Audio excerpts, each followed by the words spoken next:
Đây là cái chảo tàu hũ kho tiêu của mình ha. Đó, các bạn thấy hấp dẫn ha. Cái này mình ăn với lại rau luộc hay các bạn, hoặc là canh được cũng rất là ngon nha. Bắt luôn.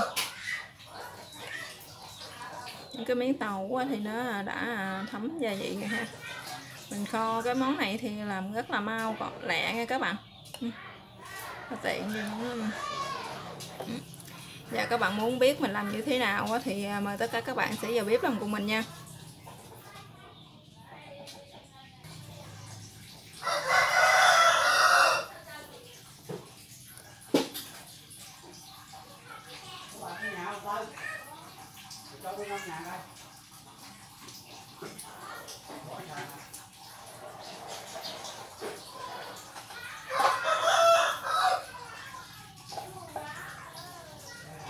Các bạn, hôm nay mình sẽ giới thiệu với các bạn cái món là tàu hũ ha. Tàu hũ mình kho tiêu nha các bạn.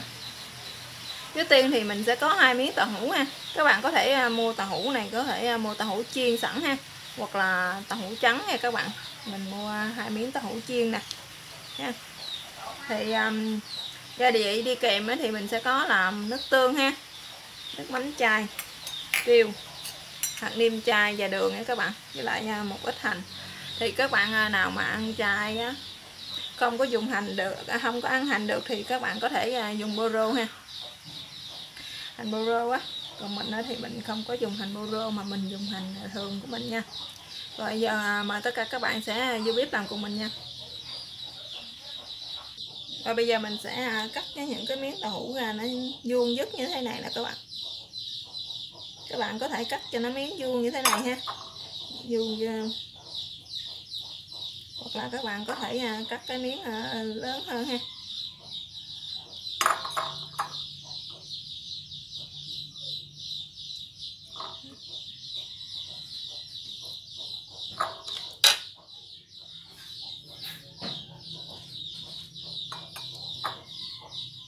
Rồi bây giờ mình sẽ ướp nước tương trước nha các bạn. Các bạn ướp ít thôi ha, chỉ cần ướp sơ nha cho nó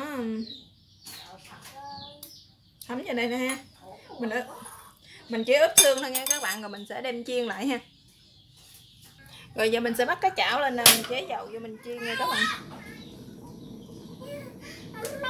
Mình chiên cho nó vàng tất cả các mặt ha.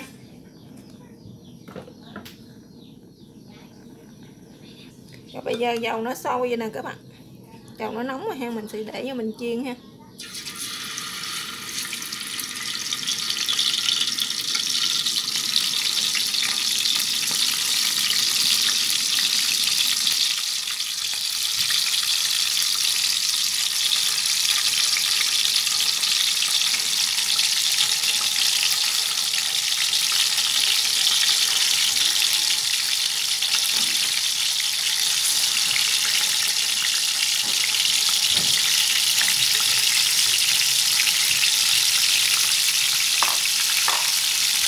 Rồi, trong thời gian mình chiên ha thì mình sẽ làm cái nước là mình sốt là mình kho nha các bạn.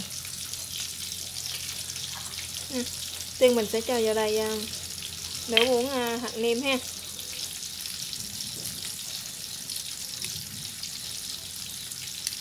3 muỗng nước mắm, tại mình sử dụng cái muỗng nhỏ nè các bạn.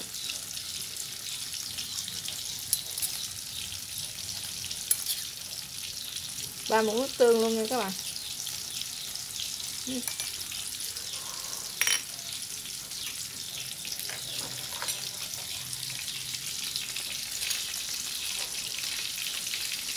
Một muỗng canh đường ha.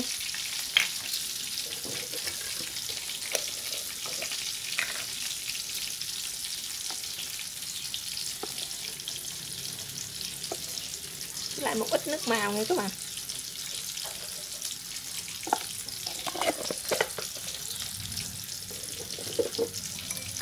Rồi giờ mình sẽ để đây ha, mình quậy ra cho nó tan cái phần hỗn hợp này. Rồi giờ mình coi cái tàu hũ của mình nó vàng chưa nha. Rồi bây giờ tàu hũ mình nó đã vàng rồi đó các bạn. Giờ mình sẽ chở mặt bề nó ha.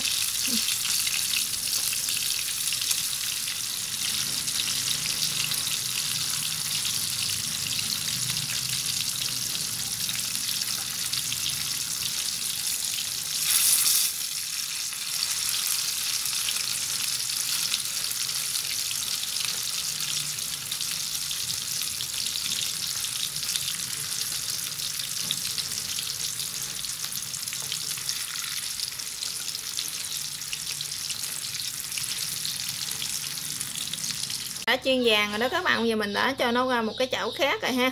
Bây giờ mình sẽ bắt bếp lên ha.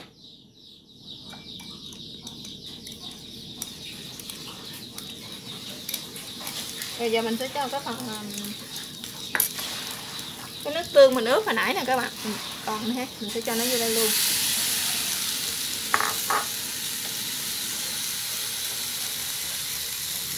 Cái phần này mình sẽ cho nó vô đây luôn nha các bạn.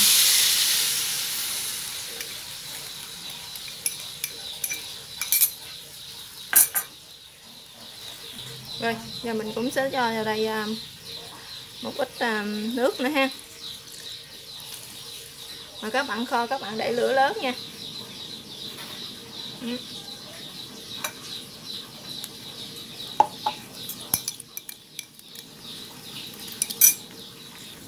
Rồi bây giờ hành á thì mình sẽ cắt lớn như thế này nha các bạn, để thả nó vô ha.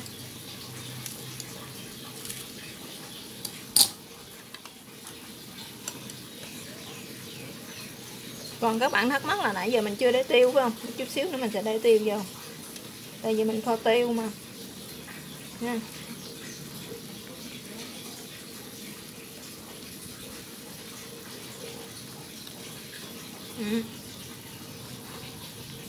Còn các bạn mà muốn ăn hơi cay cay cái mùi của ớt ha, thì các bạn có thể xắt ớt để vô thêm nha các bạn.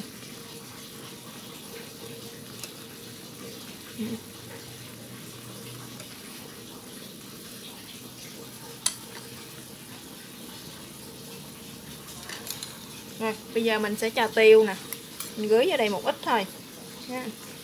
Một lát nữa mình sẽ để lên trên mặt một ít nữa nha các bạn. Các bạn muốn ăn cay nhiều thì các bạn sẽ để tiêu nhiều ha.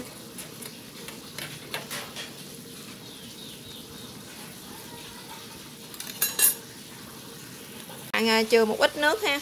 Mình đã kho xong rồi đó. Các bạn chừa lại một ít nước để mình chấm rau nha các bạn. Ha.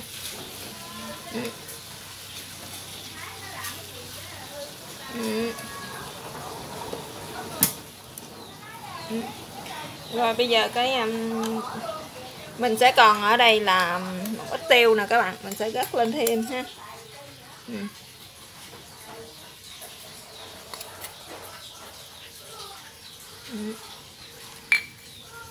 Rồi đến đây là cái chảo tàu hũ khô tiêu mình đã hoàn thành rồi đó các bạn. Các bạn thấy hấp dẫn ha. Nào rất là bắt luôn. Cảm ơn các bạn đã theo dõi video của mình. Chào các bạn và hẹn gặp lại các bạn ha.